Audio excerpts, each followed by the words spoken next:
we have another divisional game with the Rams and the 49ers. Those games always seem to be close, even though sometimes the matchups could be like completely off. Like, I mean, we've had years where the 49ers had not much talent and the Rams had significant amount of talent, and there's still been really close games. Mm-hmm.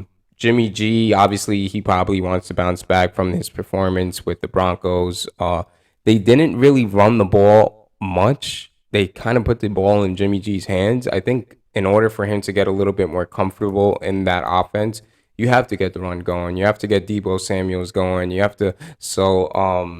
I think we'll see what happens with the Rams against them. I don't know. I really can't call this game, to be honest. These games are usually games I kind of avoid as far as like betting on because Mm-hmm. it could really go either way. But Yeah, yeah, and this is a tough one. You have the 49ers favored by 2.5 points.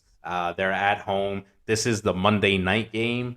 But yeah, both of these teams kind of similar in total yards on offense this year so far. And, like you said, every game, a lot of games against each other, you don't know what to expect, right? There could be big differences in their record, and they'll play each other close. And the worst team will beat the better team, and then the better team will blow out the worst team. And these could happen in the same season. So like a lot of divisions, these divisional games are kind of toss ups.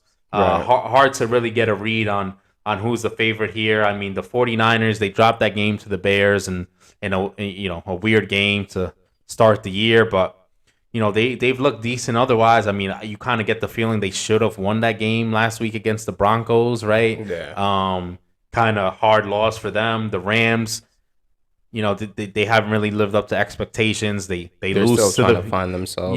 they lose to the Bills to open up in a game that they kept it close when the Bills were having turnovers and then got blown out once they cleaned that up. They had a close game against the Falcons, which is a team that nobody is really checking for or has that high hopes for. And you just hope for the Rams to kind of pick it up and have Stafford kind of get back to form like he was last year and get Yeah. that offense rolling. And the Rams struggled with them last Hmm. year. The Rams Hmm. were 1-2 against them. I mean, they beat them in the playoffs, which was they were fortunate enough to have that great play and that great turnover by Jimmy G. But outside of that, the Rams, I mean, the Niners had their number all season. So Hmm. we'll see what happens with that.